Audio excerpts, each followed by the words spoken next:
आज जुमा है और इन दिनों जुमा का दिन बेहद भारी पड़ने लगा है। 11 अप्रैल को पश्चिम बंगाल में हिंसा हुई थी। घरों और दुकानों को आग के हवाले कर दिया गया था।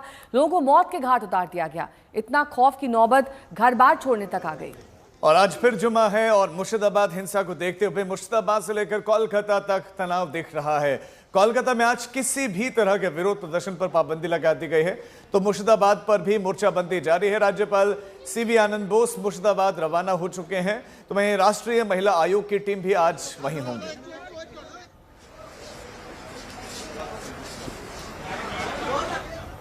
मुर्शिदाबाद इस वक्त पश्चिम बंगाल की राजनीति के केंद्र में है। वहां पर इर्द गिर्द बंगाल की राजनीति हो रही है। हाईकोर्ट में ममता सरकार को रिपोर्ट देनी पड़ी है और ये मानना पड़ा है कि मुर्शिदाबाद में हिंसा रोकने के लिए पुलिस विफल रही। बीजेपी लगातार ममता सरकार को घेर रही है, तो वहीं राज्यपाल सीवी आनंद बोस भी सरकार पर लगातार सवाल उठा रहे हैं। आज कोलकाता से मुर्शिदाबाद तक एक बार फिर जबरदस्त हलचल है।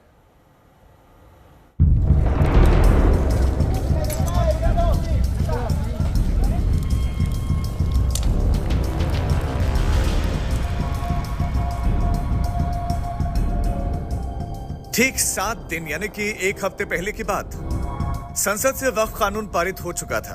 उसके बाद का पहला शुक्रवार था और इसी दिन मुर्शिदाबाद में हिंसा की आग भड़की थी। घर जलाए गए, पत्थरबाजी की गई, पुलिस पर हमले हुए, बेकसूरों को मारा गया। आज फिर शुक्रवार है और मुर्शिदाबाद खौफ बनकर सामने खड़ा है। कुछ ऐसा वैसा ना हो जाए, इसकी मुर्शिदाबाद से कोलकाता तक तैयारी है। आज कोलकाता में विरोध प्रदर्शन पर पाबंदी है। कोलकाता में भारी पुलिस बल की तैनाती की गई है। 170 से अधिक लोगों को अरेस्ट कर लिया गया है पश्चिम बंगाल की पुलिस की तरफ से। ये हाईकोर्ट पे पुलिस जो है उन्होंने इसका रिटन एफिडेविट जो है वो जमा किया है। अभी आरोप प्रत्यारोप जो चल रहा था पहले दिन से वो बहुत ही ज्यादा तरीके से चल रहा है बीजेपी और ममता बनर्जी के भीतर। ममता बनर्जी बीजेपी को कह रही है कि वो उकसा रहा है यहाँ पे जितना भी वायलेंस है, और दूसरी तरफ बीजेपी कह रही है कि ममता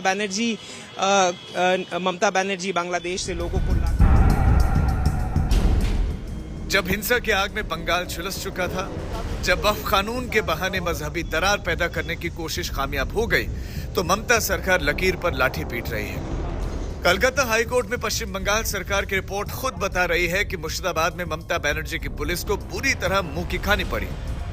इस रिपोर्ट में बंगाल सरकार कह रही है सजूर और शमशेरगंज में 4000 से 5000 की भीड़ इकट्ठा थी। उपद्रवियों के हाथों में ईंट, पत्थर और बोतलें थी। सजूर में पुलिस ने उपद्रवियों को हाईवे पर जाने से रोका। 4000 से 5000 की भीड़ ने पुलिस पर हमला शुरू कर दिया। उपद्रवियों ने पत्थर बरसाए, तोड़फोड़ और आगजनी की।